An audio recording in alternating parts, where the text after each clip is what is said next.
Adobe Photoshop CC, en fait, le truc va aussi marcher pour les versions antérieures parce que dans le fond, on voit ce qu'on appelle un masque d'écrêtage ou un clipping layer en version anglaise. En fait, il faut deux prérequis pour réussir un masque d'écrêtage ou un clipping layer. C'est d'avoir une texture qui est au-dessus d'un objet qui est en calque.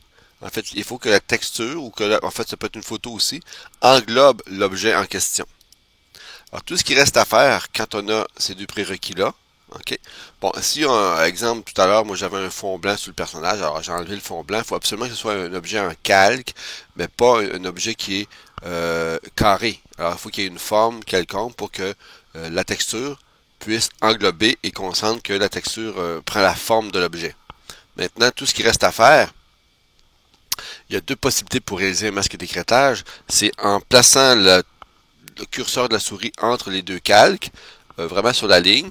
Anciennement, quand on appuyait sur la touche en PC, on dirait Alt, en Mac, on dirait Option, et pour les PC, c'est le Alt du côté gauche du clavier. Maintenant, on va cliquer sur comme ceci sur le Option ou Alt. Et on voit ici le symbole carré avec une flèche qui pointe vers le bas et qui a un décalage, qui nous indique un décalage de l'objet, en fait, du calque supérieur par rapport au calque inférieur. Anciennement, dans les versions précédentes, si on pense à CS5, 5.5 ou même CS4, c'était comme un effet de petite chaîne. En fait, l'icône, c'était comme une petite chaîne.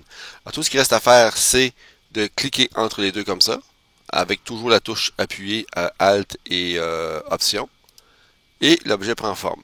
Si j'ai pas fait ça, je peux simplement aller dans le menu Calque ou le menu Layer, si vous êtes en version anglaise, et je vais chercher ici, euh, si je sélectionne d'ailleurs d'abord le fameux calque texture, créer un masque d'écrêtage. Il faut toujours sélectionner le calque qui est au-dessus du calque que l'on veut englober. Alors, tout à l'heure, c'était en gris, alors c'est normal. Alors maintenant, je fais ceci. Alors, j'ai la même action, en fait. Maintenant, bon, pour bien faire, je vais utiliser une des cinq façons ou des fusions, en fait, qui vont me permettre de rendre le résultat plus intéressant. Alors, produit ou multiply, ici un peu foncé. J'ai aussi superposition screen, un peu palotte, qui est normal. Incrustation, qui va respecter les noirs et les blancs de l'objet, mais ici par contre, on ne le voit pas très bien. Peut-être qu'on améliorerait le résultat si notre figurine était vraiment, sans prendre mon truc pour certains qui le connaissent, là.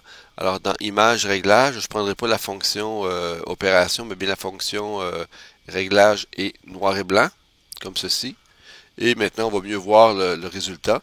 Alors ça, c'est au niveau de la fusion, incrustation ou encore overlay en version anglaise. Donc on voit un résultat où en fait les noirs et les blancs sont respectés. Et on voit vraiment le dégradé ou les valeurs de chacune des zones, incluant le gris. Maintenant, j'ai aussi lumière tamisée, qui est pas inintéressant, mais qui atténue en fait l'effet texture. Et aussi vraiment atténué au niveau de la texture, c'est couleur. On voit en fait on voit ici une coloration de l'objet sans la texture elle-même. Alors moi je vais choisir peut-être dans le fait que j'ai visualisé en fait ces cinq choix-là, ici lumière tamisée. Un peu moins de texture, mais on sent quand même que la texture et les valeurs sont respectées au niveau de l'objet.